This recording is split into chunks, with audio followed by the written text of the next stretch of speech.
Okay, our third topic in the NCERT book is centre state relations. अब जब देश में केंद्र और राज्य की सरकारें अलग अलग बनी हैं तो इनके बीच में किस तरीके के रिश्ते होने चाहिए।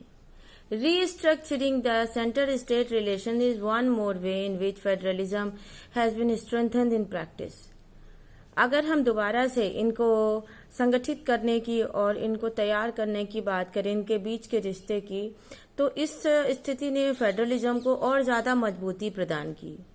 किस तरीके से कॉन्स्टिट्यूशनल अरेंजमेंट हमारे देश में किए गए जिससे कि हम रियलिटी में पावर वर्क को आपस में डिवाइड कर सकें, शेयर कर सकें।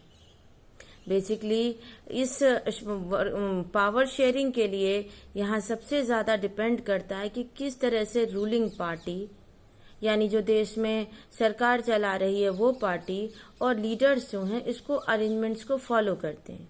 भाई हम लोग सड़क पर चलते हैं, हम देखते हैं ना कि ट्रैफिक रूल्स बनाए हुए हैं, बहुत सारे ट्रैफिक रूल्स हैं। वो ट्रैफिक रूल्स तब तक किसी काम के नहीं होते हैं, by the time those who are moving on the road they will not follow that. इसी तरीके से कॉन्स्टिट्यूशन में बनाए गए लॉज जो हैं वो तभी फेवरेबल होते हैं when people are coming together and following the instructions given there. एक लंबे समय तक सेम पार्टी रूल, कई बार शुरुआत में ऐसा था एक लंबे समय तक कि सेंट्रल गवर्नमेंट और स्टेट गवर्नमेंट में एक ही पार्टी का शासन होता था। इसका मतलब है state governments did not exercise their rights as autonomous federal units. State government जो थी वो अपने अधिकारों का प्रयोग जो था वो एक सिंगल स्वामित्व के रूप में नहीं कर सकती थी। As and when the ruling party at the state level was different, लेकिन जैसे ही स्टेट में अलग सरकार होती थी और केंद्र में अलग सरकार होती थी, the parties that ruled at the center tried to undermine the power of the state। तो कई बार क्या होता था, केंद्र की सरकार क्योंकि थोड़ी ज्यादा पावरफुल होती है, वो बार बार प्रयास करती थी स्टेट लेवल के गवर्नमेंट की पावर्स को सप्रेस करने की। ये स्टोरी बीते दिनों की है, हालांकि आज पॉलिटिकल एरेना जो है it has changed a lot. In those days, उन दिनों में सेंट्रल गवर्नमेंट वुड ऑफन, कई बार वो मिसयूज भी करती थी, गलत इस्तेमाल करती थी कॉन्स्टिट्यूशन का। और किस लिए करती थी? स्टेट गवर्नमेंट को हटाने के लिए। दैट वर, क्योंकि वहां पर जो सरकार होती थी वो उनके दुश्मन की पार्टी होती थी, मतलब वो उनकी पार्टी की सरकार नहीं होती थी, इसलिए वो चाहते थे कि ये गवर्नमेंट गिर जाए। This undermine the spirit of federalism, और इस तरह की भावना ने फेडरलिज्म की प्रैक्टिस में बहुत बड़ी प्रॉब्लम जो थी हमेशा से खड़ी करी। लेकिन all this change significantly after 1990 के बाद बहुत सारी स्थितियों में बहुत सारे चेंजेस मिले। इस समय में हमने देखा कि किस तरह से रीजनल, प्रांतीय पार्टियां जो थीं वो बहुत सारी स्टेट्स में ग्रो करना शुरू हुई, और अब क्लियर मेजोरिटी का समय खत्म हो गया। यहाँ एक टर्म नजर आ रहा है आपको बुक में, कोलिजन गवर्नमेंट। 1990 के बाद में एक नया ट्रेंड हमारे देश में शुरू हुआ। वो क्या था, इसके बारे में थोड़ा सा समझते हैं।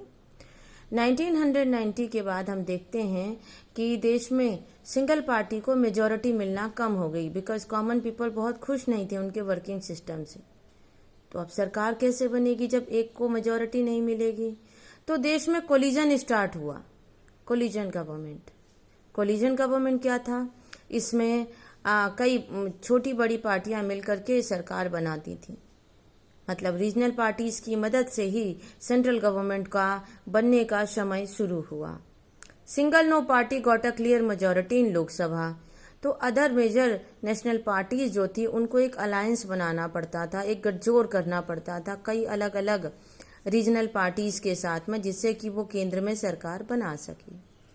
और इस वजह से एक नए तरह का कल्चर जो है वो शुरू हुआ, और वो कल्चर था पावर शेयरिंग का, और साथ ही साथ रिस्पेक्ट देने का for the autonomy of state government, जिससे कि जो राज्य की सरकारें होती हैं उनको पूरी तरीके से उनका स्वामित्व जो है मिल सकें और वो उनकी इच्छा करें। भाई अब आप देखो कि ये रीजनल पार्टी जो थी वो स्टेट पार्टी या रीजनल पार्टी सेम होती है। तो ये जो रीजनल पार्टी थी अब वो सेंट्रल गवर्नमेंट में किसको मदद कर रही थी? सेंट्रल गवर्नमेंट की पार्टी को। तो इसमें ट्रेंड चेंज होने का क्या फायदा हुआ कोलिजन गवर्नमेंट बनने के बाद? क्योंकि रीजनल पार्टी की वजह से ही ये केंद्र में सरकार बनाकर चला रहे थे, तो अब ये डायरेक्टली इस रीजनल पार्टी को बिना किसी मतलब के परेशान नहीं कर सकते थे। क्योंकि अगर रीजनल पार्टी इनसे अपना वोट वापस ले लेती तो क्या होता?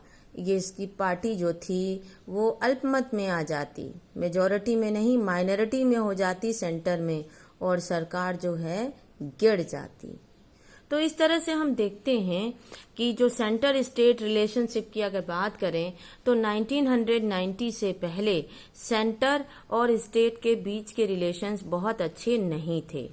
सेंट्रल गवर्नमेंट होती थी टाइम टू टाइम जो है परेशान करती थी स्टेट गवर्नमेंट को, but after that era things have changed. 1990 के बाद when the coalition government trend has been started in our country, now state government also got their autonomy in their particular state.